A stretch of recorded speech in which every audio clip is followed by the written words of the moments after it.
So one of the big things that I've actually been pressing into.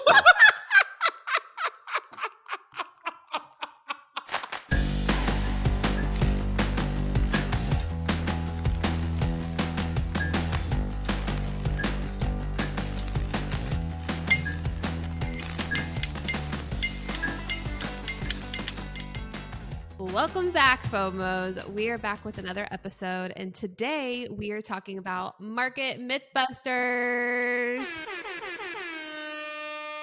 In today's episode, we will be debunking some myths that we all see all over the internet or wherever else, word of mouth.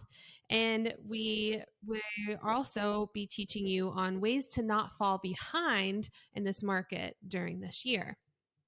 But first, if you haven't already met us, make sure to go watch our previous episodes so you can kind of get to learn us a little bit more and just leave a little bit of feedback because we want to know how we're doing.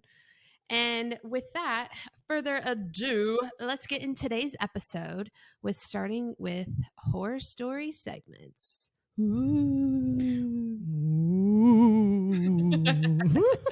So we all have horror stories, whether that be in things that we've witnessed, or we've encountered, or we've created.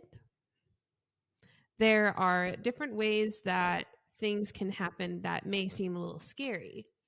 So with it being a new year, and also with it being election year, dun, dun, dun, it also happens to mean that markets will be shifting, whether that be good, bad, indifferent, or whatever you want to think of it. Now, stop and think about it for a second.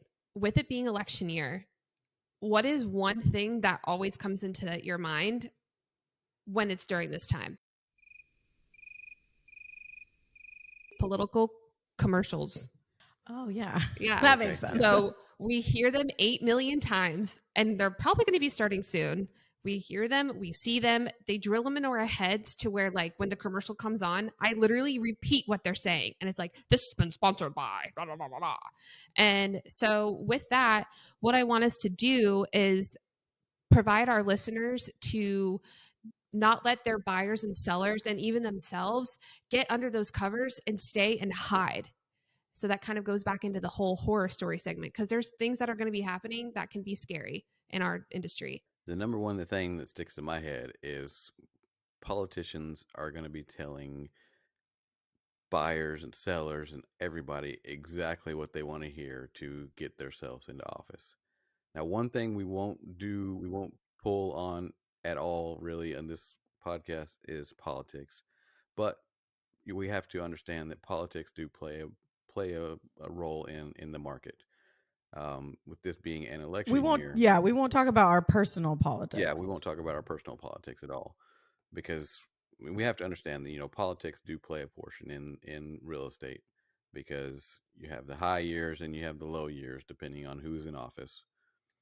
And with us coming off of COVID and the market being insane, and now it's coming into a market shift, I feel like we're going to lose a lot of realtors who just are new.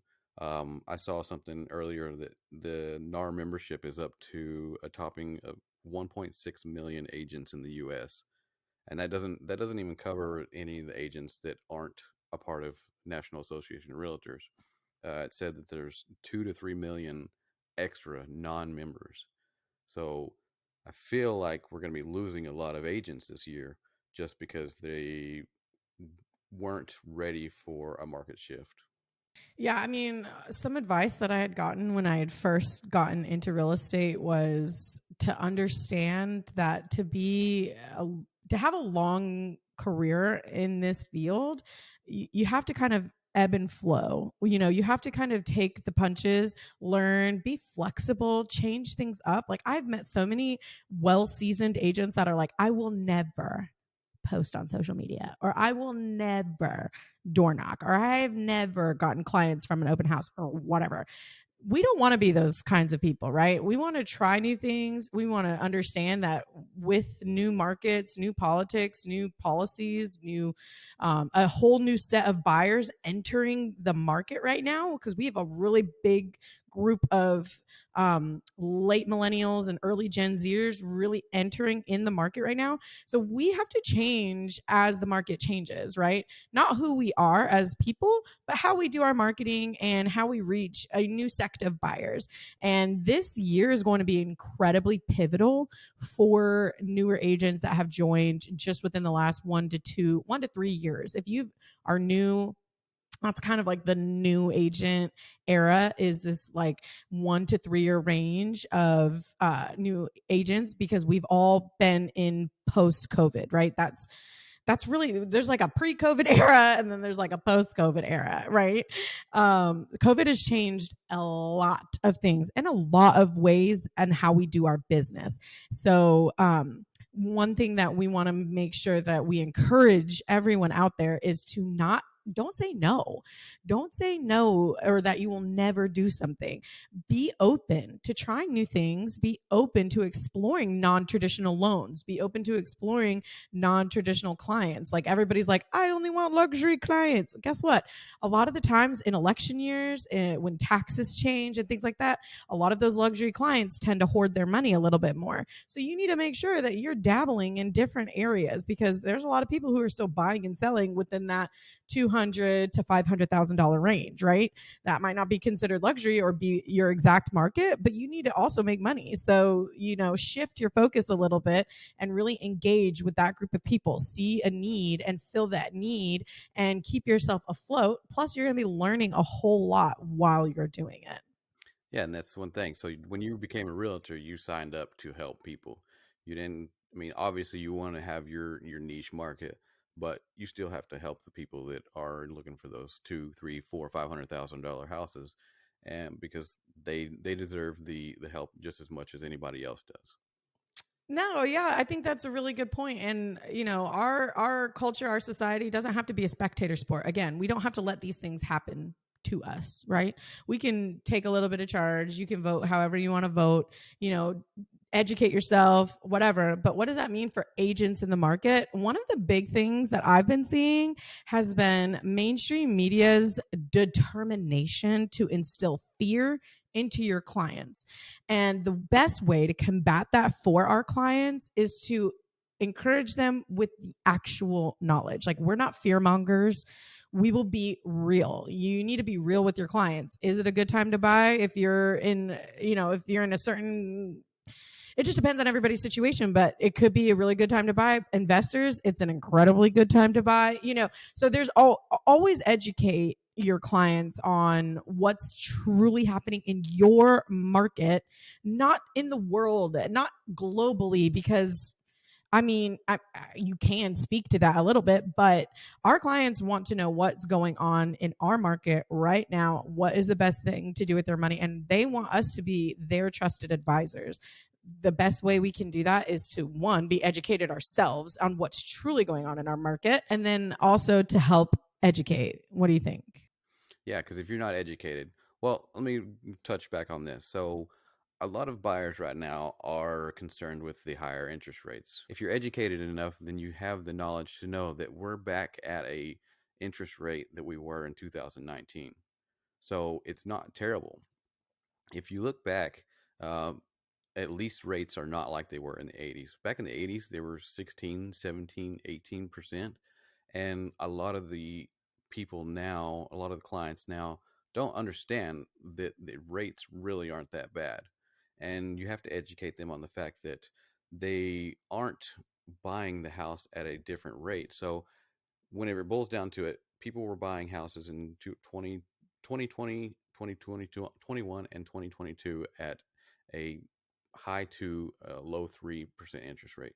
But they were also having to pay $50,000, $60,000 over asking price to get that house. Well, now Exactly. everything is leveled back out This is because what it's, even if this we're is at the a 6 or normalization. 7%, yeah, it's normalization. Even if we're back at a 6 or 7% rate, everything is leveled back out. And at that point, you can also get the buyers to, I mean, the sellers to do concessions. Yeah. And that kind of also goes back while we're talking on this topic of our prices and influx and everything. Remember the 2008 crash that we had in our market? I was actually still kind of young to like really understand, but I knew it was bad. Um, a lot of people lost their homes and their jobs. So that's another scary thing to kind of put into this. And obviously, we're hopefully not going to have that. Yeah, I saw a headline earlier. It was literally calling it the Great Crash of 2008, 2009, and it goes back to, like, whenever they had the stock market crash in the early 20s, or whenever that was. Um, but it's now become the Great Market Crash of 2008, 2009. Mm-hmm. Yeah, and those headlines aren't there to educate your clients. They're there to scare people. They're there to sell money. Yeah, or sell money. Oh my gosh, they're there to sell. What does that even mean? They're there to sell people on clicking. They're there for clickbait. They're there for all of these other purposes, right? If we're building trusted relationships with our clients, then they know to come to us. Hey, I read this. What are your thoughts? And if you're not putting out a weekly newsletter, you need to be. If your CRM isn't texting people or whatever, you need to make sure that your CRM is doing that. Stay in front and be the advisor and just understand, yeah, I get it. You're scared. I'm scared. Like, I have to buy my house this year. I'm scared. But instead of running away from it and avoiding it and saying, this happens to me, woe is me, oh, I can't believe I'm 32 and I have to try to buy a house again this year, whatever, and it's such a horrible time, yada yada. What did I do? I made a game plan. Okay, this is what it is. This is what I switched jobs. Guess what? I don't qualify for a traditional loan. What are the steps now that I need to make sure that I can get to the place that I need to be? And those are the things that your clients are going to find encouragement from. And then they're also going to know that you have their back, like that you understand what is coming, and they're going to really appreciate that knowledge. And even if they don't end up buying this year or next year, you can guarantee that you're going to be the first person that they call when they have questions. And that's all we're here for. We're here to provide that service for them. We're here to be the trusted advisors. Yeah, for sure. And like, I know there's also a lot of like different things that are coming out with like lenders and loan officers. They have so many creative ways of getting funding. So even if you are struggling a little bit and with money, there's always a way to find it, whether that's bad credit and a lot of money or little money, amazing credit. Even that call we had the other day with your lender, Jazzy, she had what, 5 or 10 different ways to get somebody financed. That's what I was about to say. So, like, as agents, surrounding yourself with incredibly creative and hardworking lenders, people who are incredibly knowledgeable in financing and will not just deny your client. Oh, sorry, you don't qualify for a loan. See ya. Like, that is absolutely unacceptable to me as an agent. I will not partner with lenders that just say no. That's not acceptable to me. I don't care if you have to put them on a year-long plan. I don't care if we have to rebuild credit. I don't care if we have to do this, that, or the other. We will get you qualified. That's the whole point. Surrounding yourself with like-minded lenders who know and can solve problems. I knew as a new agent, I needed lenders that were 10, 20, 30 years in the business. I knew I needed that because that's an area that I don't know a lot of. You know what I mean? So I had to find somebody that meshed well with me being new and green and could help me close a deal and get it to the table. And guess what? I look better, my lender looks better, and everybody walks away from the table happy. So it's very important as you move into this new market to make sure that you have creative lenders in your pocket. I have a hard money lender, I've got a private money lender, I've got my non-traditional lender, and then I've got my traditional lender. And if my traditional lender is like literally cannot do it, and that's never happened, she knows who to connect me with who can do it. If my traditional lender can't get it done, I know exactly who to go to get it done. So yeah, and so I don't remember if Chris said whether or not she's excuse me. I don't know if she said she was a broker or if she's just a lender. Now, She's a broker. she is a broker, so that tells me that I would try and make friends with as many brokers as possible because they're more inclined to actually give you the help you need and help your clients the way they need. Because if you look at it, if you go to, let's say Wells Fargo, for instance, the loan officer in there is a paid employee that's probably on salary. They're not going to care at all, whether they approve your client of the loan or don't approve your client of the loan. They're still making the same amount of money day in and day out. So my best advice would be to make sure you try and find a couple of brokers and get them under your wing and do what you can to help them. That way they're helping you. Right. And they should be providing you in the intermediate when you don't have clients that you're working with or you don't have clients with them. My lenders and my mortgage brokers, they provide me with a lot of insight into what they offer for loan programs and what the trends are going to be seeing, in the market. That is knowledge and stuff that I could go and find myself, but somebody's already bringing it to me. I'm going to take advantage of that and use that in my newsletters and my conversations with my clients. That is what instills confidence that you can get the job done. That being said, Jazzy, so what is one way you think you can suggest for realtors to stay afloat in any of these times that they might be struggling? Well, I mean, there's a few things. So one is I never take no for an answer. Never do. There's a client, a lender, an offer. I never take no for an answer. If my offer gets rejected, which isn't often, I immediately say, well, what could we have done? And then they tell me, and then I restructure my offer, and then I get it. So never take no for an answer. That's like my biggest one. I feel like new agents, especially, they hear the word no and they're immediately discouraged. When I hear the word no, I immediately start thinking, what other ways can I get a yes? So, that's a really big one. We have to be quick on our feet. We have to have really good people around us that are smarter than us and know more than us so that we can get something done. I am not the smartest person that I know.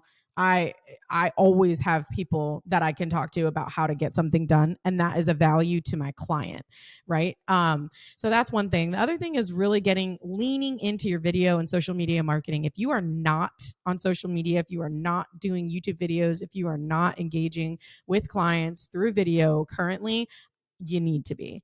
That is where people can go back and they can look at all the questions that you've answered. That is where you can connect with people from all over the country, even all over the world. And that is where you can start really being known as the person who provides value. My TikTok channel grew incredibly fast, and I get clients through TikTok all the time. Agents want to join us through TikTok all the time. I use TikTok very frequently. Brandon really leans into YouTube. We have other agents who really lean into Facebook and Instagram, and we're meeting people and closing deals and building networks and meeting lenders and just staying really active and ahead of things while using what social media has to offer. And to me, that's like, there's no better value. It's free. Literally free. Why are we paying for leads? I'll be the first to tell you, I'm not, the greatest content creator at all, but, I am still out there trying. I'm trying to put out, YouTubes. I'm trying to put out TikToks, trying to have a presence.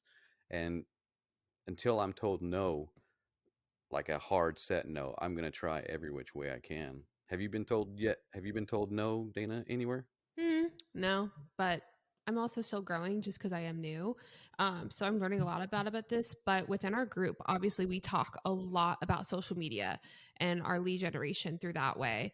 And I've really learned from everybody how to obtain that organic relationship through those. And I've really I already told myself from the very get go, before I even started real estate, I'm like, I'm never going to do TikTok. And now I absolutely love it because we have other agents that are commenting. Like it's endless. The amount of stuff that you can create. Funny, realistic, valuable, whatever you need to, it's out there. And like everybody else has said, it's free. And even kind of also aside from just social media posting videos, go into those Facebook groups, go into these things that you have to be out of the box in this industry. So take what you can get, take it with a grain of salt and blow it up to be something bigger. Yeah. I agree. And honestly, if you're not out there and being flexible and learning as you're growing, surround yourself with people that are. Okay. If you know that this is a weak spot for you, you shouldn't be surrounding yourself with other people who are weak in this area as well. Surround yourself with people who can help you get there. That's like what we're really passionate about, is like finding what we're good at and really leaning into that, but also finding where we need to grow and learning to grow.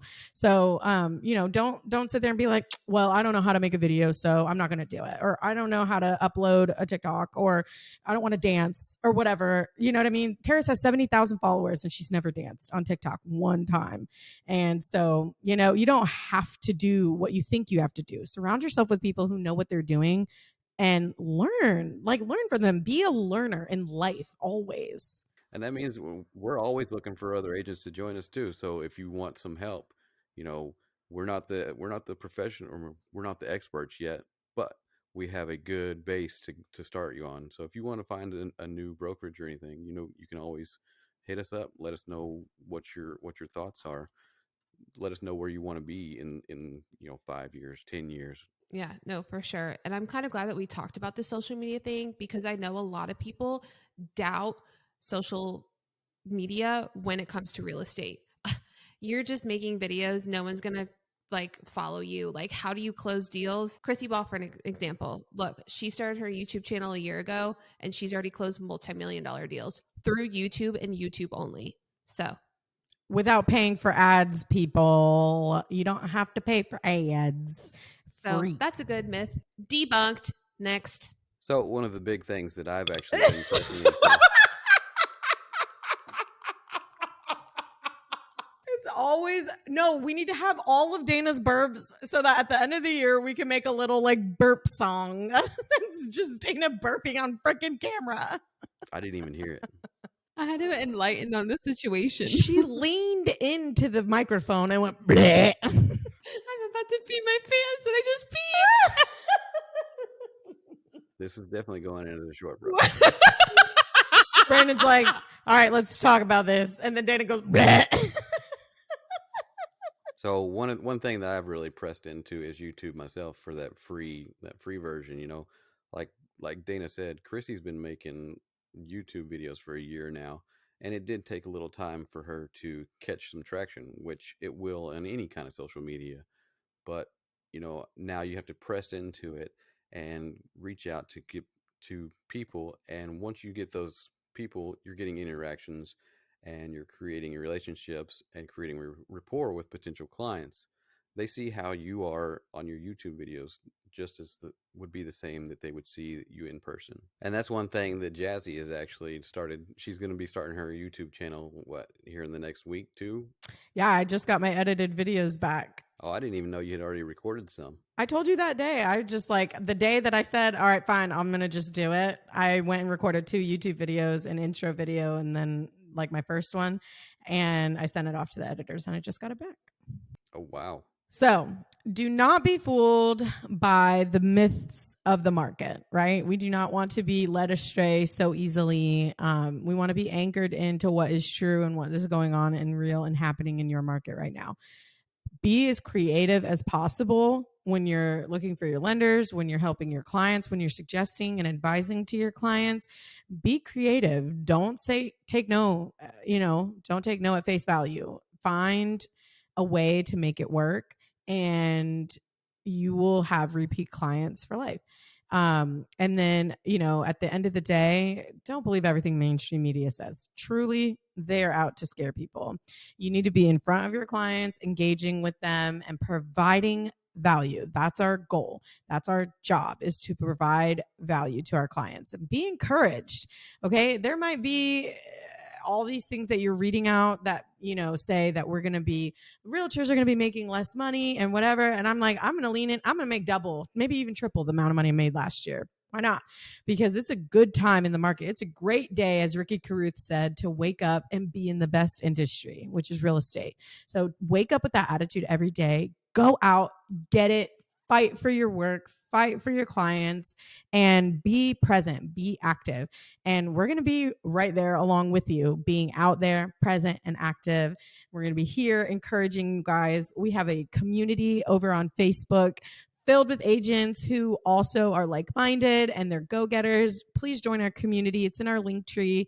And we would love to hear your wins, to share in congratulating and celebrating everything that goes on this year, because it's going to be a tough year, but it doesn't have to be a losing year. Okay. So we are excited for you guys. We're excited for us. We're going to blow up. Whoopity whoop, whoop, whoop.